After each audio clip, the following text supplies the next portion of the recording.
അഭിമാനമുള്ള നിമിഷങ്ങളിൽ ഒന്ന് നേരത്തെ പ്രദീപിന്റെ ജീവിതത്തെക്കുറിച്ച് നമ്മൾ പറഞ്ഞതുപോലെ അഭിജിത്തിന്റെ ജീവിതത്തിലും നമ്മളൊന്ന് ഇടപെട്ടു. വലിയൊരു താങ്ങായിരുന്നു, പക്ഷെ അഭിജിത്തിനെ സംബന്ധിച്ചൊരു വലിയൊരു ആശ്വാസമായി മാറി. ജീവിതത്തിന്റെ താളം വീണ്ടെടുക്കാൻ സഹായകമായി. നമുക്കപ്പോൾ ആ റിപ്പോർട്ടിലേക്കാണ് ഇനി പോകേണ്ടത്. ഡെസ്കിൽ താളം പിടിച്ച് വൈറലായ UP സ്കൂൾ വിദ്യാർത്ഥി അഭിജിത്ത്.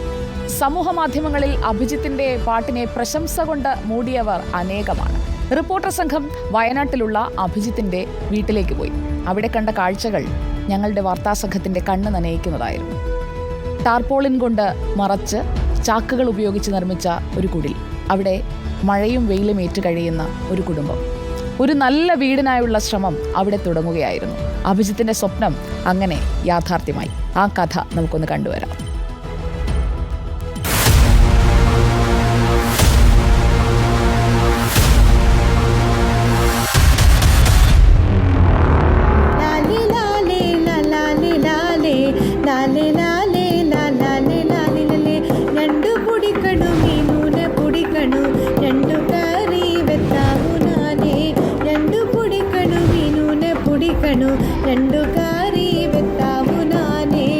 അഭിജിത്തും രണ്ട് സഹോദരിമാരും അച്ഛനും അമ്മയും താമസിക്കുന്ന വീട് കാട്ടിക്കുളം അമ്മാനിയിലെ ആദിവാസി നഗറിലെ വീട്.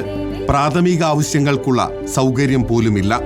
വീടെന്ന് പറയാൻ കഴിയില്ല. അഭിജിത്തിന്റെ ദുരവസ്ഥ നാടറിഞ്ഞു. നിമിഷങ്ങൾക്കകം റിപ്പോർട്ടറിന്റെ ഒരു സ്പോൺസർ അഭിജിത്തിന് പുതിയ വീട് വാഗ്ദാനം ചെയ്തു. വീട് വരാൻ പോകുന്നു, തബല വരാൻ പോകുന്നു, പഠിത്തമെല്ലാം ഇവിടുത്തെ ഒരു അങ്കിൾ ഏറ്റെടുത്തിട്ടുണ്ട്. നമ്മുടെ റിപ്പോർട്ടർ TVയുടെ ഒരു sponsor uncle. സന്തോഷായില്ലേ?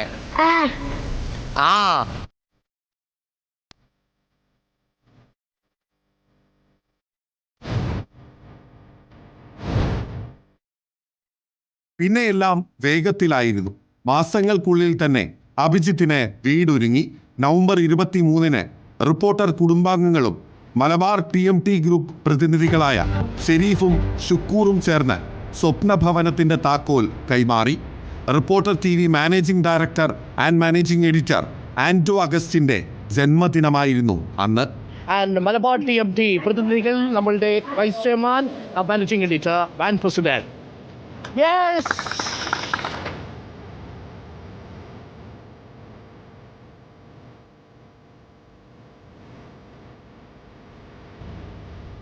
Happy birthday to you Abhijith. അഭിജിത്തിനും കുടുംബത്തിനും സന്തോഷത്തോടെ ജീവിക്കാൻ ഇന്ന് ഒരു വീടുണ്ട്. അവൻ്റെ താളങ്ങളിൽ വിഷാദച്ചായ കലരാതിരിക്കട്ടെ. സ്വന്തം വീട്ടിൽ നിന്ന് തട്ടുപൊളിപ്പൻ പാട്ടുകളുമായി അഭിജിത്ത് ഇനിയും നിറയട്ടെ. Reporter Deepak Mohan, green reporter, Wayanad.